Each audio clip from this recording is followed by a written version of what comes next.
अगर आप गुस्से में अपने शब्दों और अपनी हरकतों पर काबू पाना जानते हैं, स्पेशली वहाँ जहाँ आपके पास चॉइस है कि आप दूसरे के साथ कैसा भी व्यवहार कर सकते हैं, उसे कुछ भी कह सकते हैं, अपने मन की भड़ास निकाल सकते हैं और बदले में सामने वाला आपको पलटकर जवाब नहीं दे पाएगा, तो ये बताता है कि आप कितने समझदार हैं। क्योंकि डर और मजबूरी से तो हम बहुत सारी जगह अपने गुस्से पर काबू पा लेते हैं, लेकिन जहाँ डर और मजबूरी ना हो फिर भी हम दूसरे के साथ एक तरीके से बिहेव करें, ये बताता है कि हमारे संस्कार कितने अच्छे हैं। देखिए, ऐसे लोग इस बात की समझ रखते हैं कि गुस्से में बेकाबू होकर दूसरे के साथ जानवरों जैसा सलूक करने से शायद थोड़ी देर के लिए हम अपने अहंकार को संतुष्ट कर सकते हैं, लेकिन मन को शांति नहीं दे सकते हैं। याद रखिए, जैसे बात करने का एक तरीका होता है, वैसे ही गुस्सा करने का भी तरीका होता है।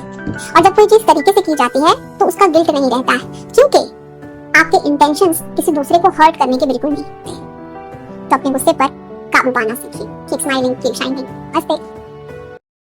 I don't know who needs to hear this, but just because the person you love is a part of your journey now doesn't mean they have to carry the weight of your past too and bear the brunt of it. Remember, your past was lived, suffered and witnessed by you, not by them. So don't expect them to understand what they never saw. They entered your life to be a part of your present and the future. Don't drag them into your darkness that you've already walked through. Instead, let them walk with you into the light of what's yet to come. So this is something I want to remind myself and to you all too. Patience is the key. Yes. Start small. If you want to start something on your goal, go small. Do something smallest in a day.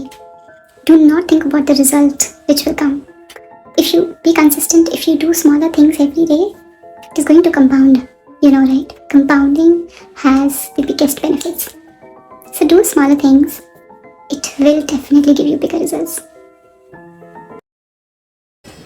Ikon ID ang nok ni matay di paikha regular jo matay no go over yu paikha abani yagulo kitchen ni samong khlainai ni yagulo hangka hangke kisari stock sunama no go saisung ba shele o haya da ba apirong no tai ko kami rogo hangke se kok sai tongna ni borok manu time pass ngai thangu aram bonango mus nango tai ko hangka oro hangka hangke jadu gusti rok hon kicha hasalo ti arok ni thana nang shele thang।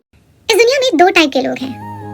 पहली type के लोग जो रिश्ता बचाने के लिए कुछ भी सह जाते हैं, अपमान भी पी जाते हैं, गलत को गलत नहीं कहते हैं, उनके लिए रिश्ता ही सब कुछ है। और दूसरी टाइप के लोग जो चाहे कितना भी करीबी रिश्ता क्यों ना हो, लेकिन सामने वाले को जताएंगे, कहेंगे कि तुम गलत हो, गलत का विरोध करेंगे, अपमान नहीं सहेंगे, स्टैंड लेंगे अपने लिए।